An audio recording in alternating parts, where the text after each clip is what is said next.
আসসালামু আলাইকুম, সবাই কেমন আছেন? আজকে রান্না করব ট্যাংরা মাছ আলু দিয়ে পাতলা ঝোল।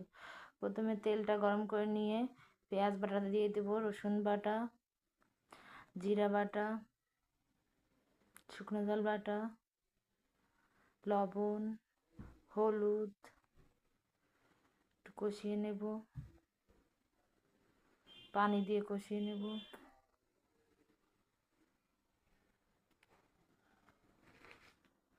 কষানোর পরে মাছটা দিয়ে দেব।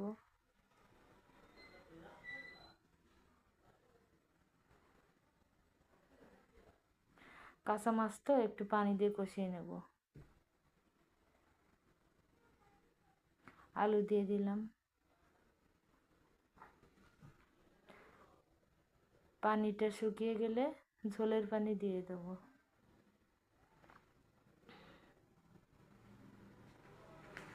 এই যে রান্নাটা হয়ে গেল।